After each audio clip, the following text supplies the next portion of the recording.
Hello guys, and welcome to my channel. My name is Denisa and this is Vividly Denisa. This is just a quick introduction video to my channel. I know that previously I've only posted like dance videos as well as me singing. I've also posted a few like travel vlog like videos. So I want to let you guys know that I'm going to be like changing and really posting on this channel on a regular basis. At least I'll try to make it a regular basis.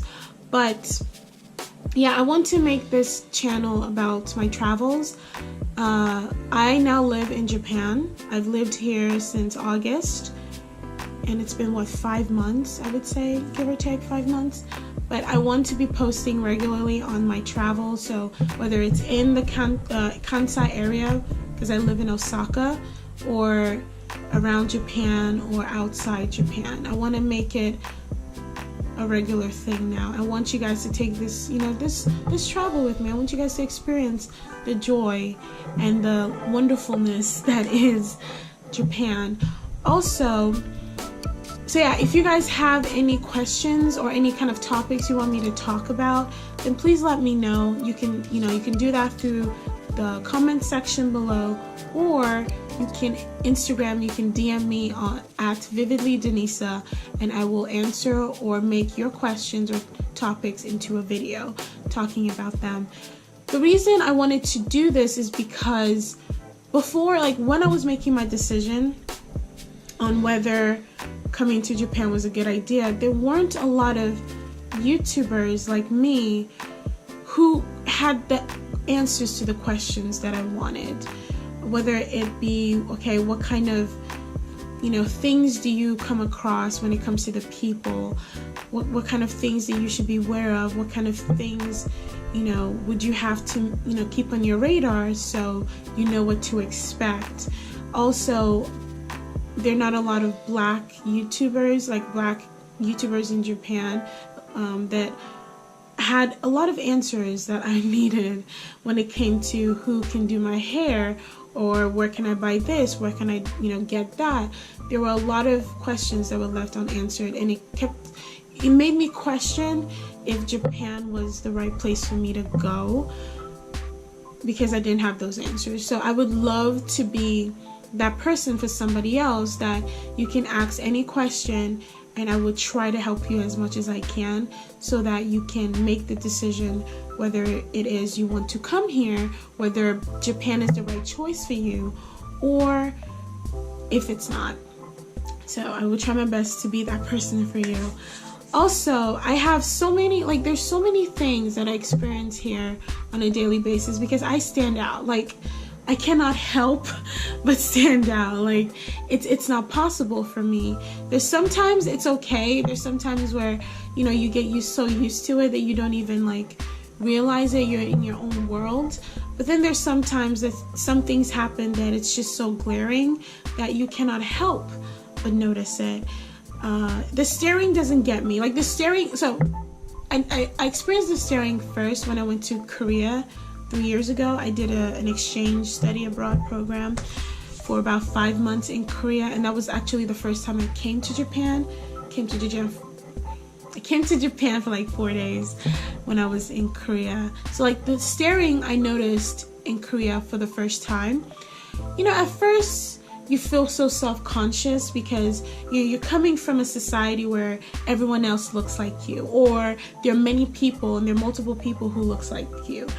And you're coming to a country that's so homogeneous that nobody looks like you. You would have to be where's Waldo to find someone else who looks like you. And so you notice the staring because it's not something you're used to. But the more you stay in that country, the more you stay in that area, you get used to it. And then you realize the staring is nothing malicious. It's not something that, oh, they're looking at me with such contempt, or they're looking at me with such disgust. It's not. I mean, some of them maybe, but you don't know their minds, but most of the time it's just out of curiosity.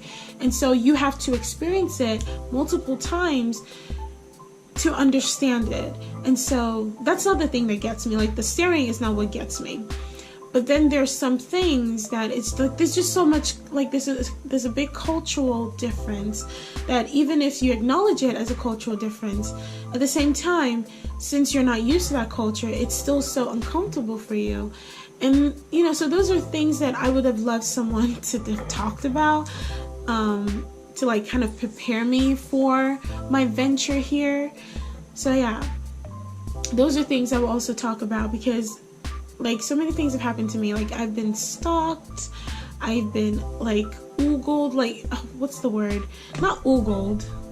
Oh, Google. It's that word where, I don't know the word in English, but it's that word where they look at you and they stare at you like they can see underneath your clothes. Like I've had that. Like I've like literally worn this and jeans, and I still feel people like are basically staring at me like I'm walking around naked or something.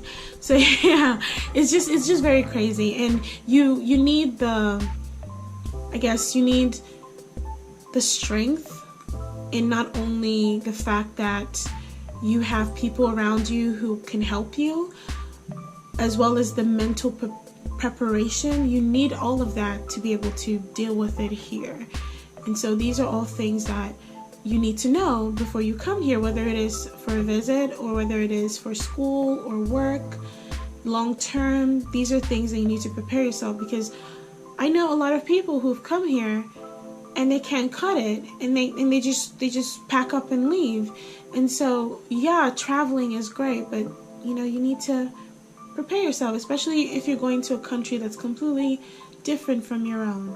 You know, that cultural, it will hit you. Like it will hit you very hard in the most unexpected ways and in the most unexpected times. So yeah. No, did I do an introduction of myself? Did I? Please. I think I did.